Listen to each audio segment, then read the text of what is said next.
Hello everyone, আসসালামু আলাইকুম। আশা করি সবাই ভালো আছেন। একদিনের বৃষ্টিতে আমাদের কটিয়াদীরের স্বর্ণবটির অবস্থাটা একটু দেখেন।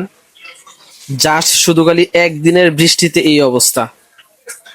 প্রত্যেকটা দোকানের সামনে হাঁটু সমান পানি। জাস্ট যদি এভাবে আর একটু বৃষ্টি হতে থাকে তাহলে প্রত্যেকটা দোকানের মধ্যে বৃষ্টির পানি ঢুকবে। দেখেন একটা আবার অবস্থা। এই যে দেখেন, এখানে মনে হয় আর আর 2 ইঞ্চি হলেই ভিতরে পানি ঢুকবে। আর রাস্তার পাশে দেখায় আপনাকে, দেখেন রাস্তার পাশে প্রত্যেকটা দোকানের সামনেই পানি। মানে কি পরিমাণে যে বৃষ্টি হইতেছে, এটা যদি আপনি একবার দেখতেন তাহলে বুঝতে পারতেন। দেখেন, প্রত্যেকটা মানুষ ব্যবসা বন্ধ করে দোকানের সামনে দাঁড়ায় রয়েছে।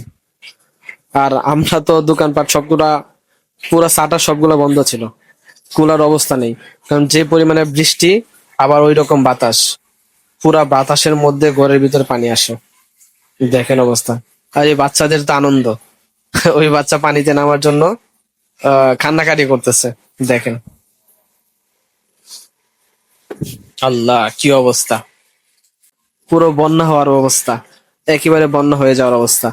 দেখেন কি পরিমাণে বৃষ্টি! আল্লাহু আকবার। আর এই অবস্থায় কোনো ব্যবসা করা যায়? তো আমাদের মাসুদ ভাই এখন এই অবস্থায় কি করবে? উনি বলতেছে যে এই অবস্থায় বৈশা থেকে লাভ আছে, দোকান আমাদের শুয়ে শুয়ে বৃষ্টির পানি উপভোগ করি, এটা অনেক ভালো। দেখেন।